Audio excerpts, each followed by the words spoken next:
and speak to you a little bit today about the current state of this continually ongoing and developing and renewing itself investigation into piano technique. And the title of the lecture is the Antigravity Function and Biotensegrity.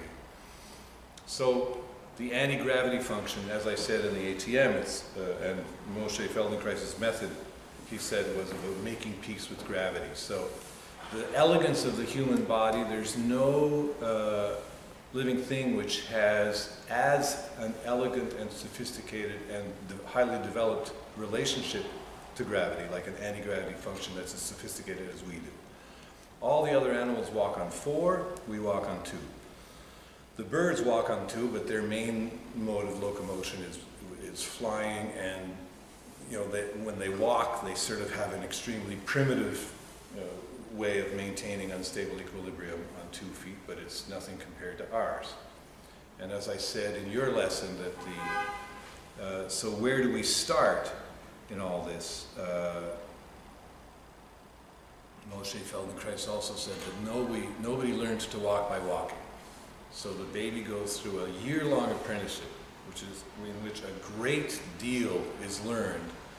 Extension of the head, lifting of the head, which leads to extension of the back, flexion and extension of the legs, propping up of the arms to increase the sense of verticality in the body, rotation, rolling, side bending, twisting, many components which all conspire, which are all a part of this basic action of bringing us to verticality.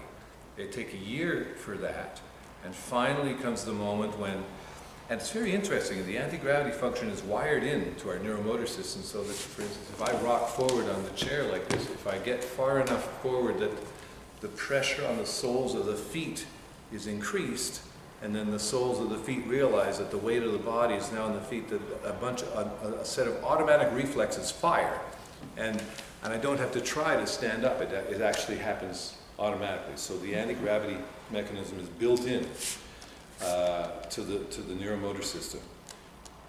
And at this point, the baby gets up, and of course the first steps he takes are like this, so that the hip joints are completely primitive in the way they shift the weight from one leg to the other. And eventually it gets a little smoother, and as I said to Christine P., the adult walking only develops at 7 years of age. So it's a full year, 6-year further apprenticeship to develop the sophisticated. See here, one hip joint is higher than the other because one leg is tilted. And now that leg is a higher hip joint, this one is a lower. And so as I walk, the pelvis is constantly going through a kind of a flattened out 3-dimensional figure 8 motion. And that's one way of explaining the sophistication of walking, and it takes 6 years for the child to acquire that. And we expect the pianist to stand up and walk the first day. And so I'm spending all this time developing the anti-gravity function at the keyboard because it just was not a part of our pianistic training.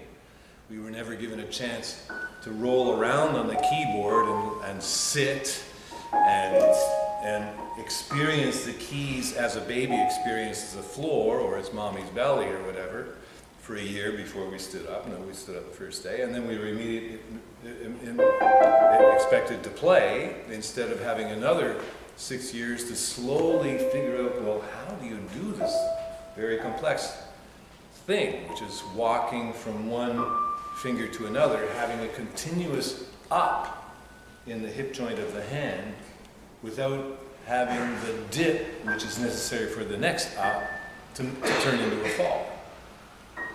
So the anti-gravity mechanism, when brought to piano playing, frees the piano to sound with a pure voice.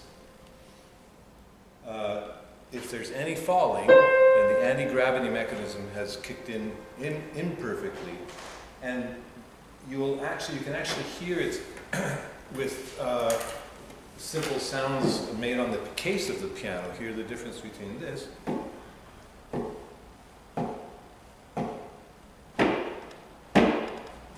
That's the same force.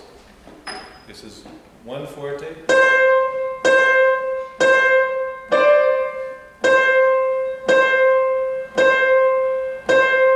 Now there's some knocking on the one where I'm standing up, but there's way, way, way more knocking on the one where I'm falling down.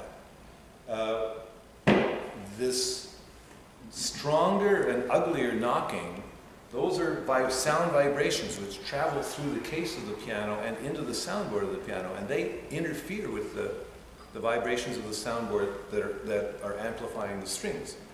So there's an actual physical component. The more you can reduce that knocking sound, the purer the tone of the piano is going to be.